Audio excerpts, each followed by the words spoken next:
All right, here we have a marshmallow plant right here, and I will use the marshmallow root for medicinal stuff. We have oxeye daisies because they're pretty, but you can also use. We've got wild mint that I got from a local beach and I put in here, and of course it's mint. It's taking off everywhere. We have comfrey. This is known as a bone healer. This is one of my favorite herbs. I was so lucky last year to get a little smidge from my friend, and it has definitely spreading quite a bit this year. That's what the great things about herbs is, that they spread. They also take over stuff, so you gotta all be a little careful. So I'll have to be splitting and sharing the wealth with other people.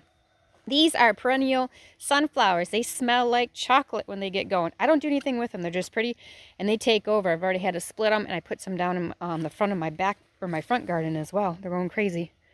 Over here in my strawberries, which the strawberries are basically done now. Now they need to be weeded. All this little clover stuff gets in my way. Likes to take over, so we'll have to weed that. But for the most part, these were June bearing, and so they're about done. You get a little bit more. We have everbearing in the front. This is lemon balm right here. Great for teas. Lemon balm over here because it goes everywhere. This is elecampane. I believe I'll use the flowers for that when it actually does something more for me. This bigger one right here is on its second year. These smaller ones are on their first year. Then we have some echinacea in a couple different spots, but this is my first one that's just starting to come on now. I'm excited about that. I love echinacea. And then we have over here, I think those are just some daisies. Let's see, bachelor button flowers. I just throw in some flowers sometimes when I have things. Then we've got, I think this one is the horehound. Yes. And then we've got other mint in there. The hyssop or hyssop, however you want to say it. You know, potato, it's all your own thing. This one is my purple yarrow. It's like this pinkish purple yarrow. Oh, it's so pretty. And then we also have some more marshmallow root that is definitely a marshmallow that's taking off and getting quite big over here. We have some St. Johns Wart that's in the middle of more hyssop. Then we've got, this is Sneak Foil. I'm not sure what to do with it. I know you can do something, but it's pretty little yellow things, right? All this stuff you don't have to necessarily know exactly what to do with it. I just like to get it growing in my herb garden. So if I ever need it, or when I'm able to deep dive into some of these other herbs that I can't remember off the top of my head, I have them planted for me, and I know that they're going to be good for me. This one is actually just wild. This Stingy Nettles right here has got me a few times this year. It is growing. It had something eating it in the spring.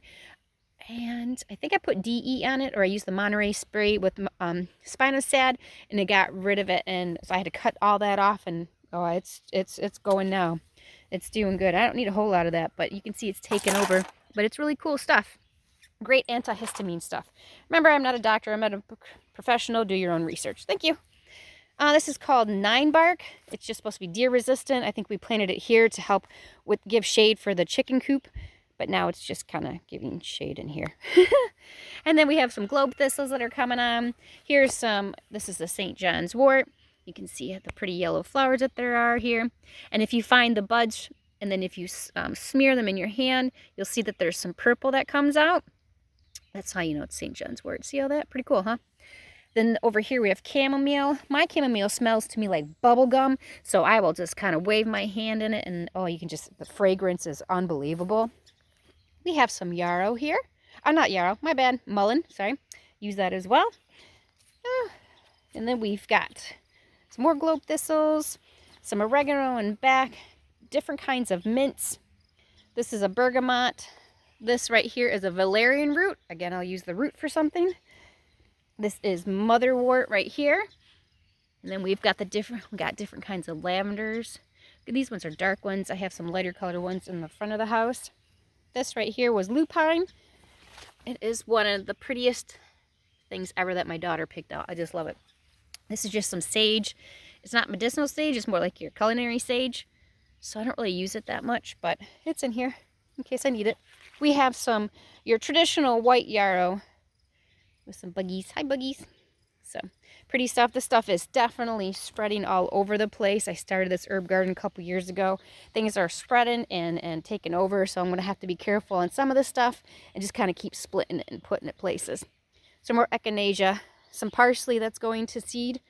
I don't know really, I don't really like the flavor of parsley, but it came back this year and like a lot. And I think it's going to do it again next year. And I don't know what to do with it. So if y'all know, got some ideas for parsley, please holler at me.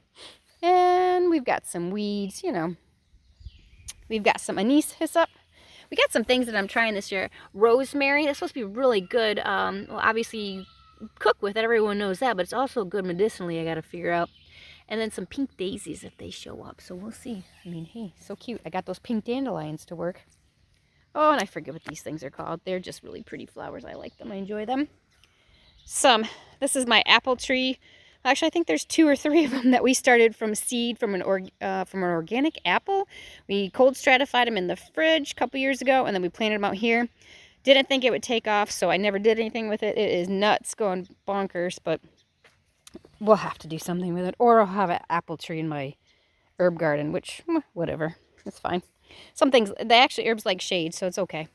And I've got, oh, that globe thistle got me.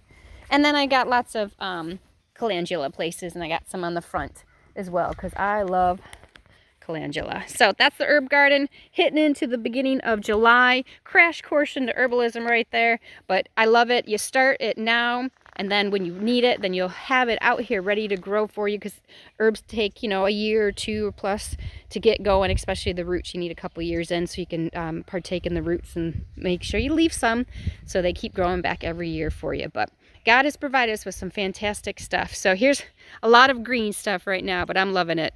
What's your favorite herb to grow? Let me know.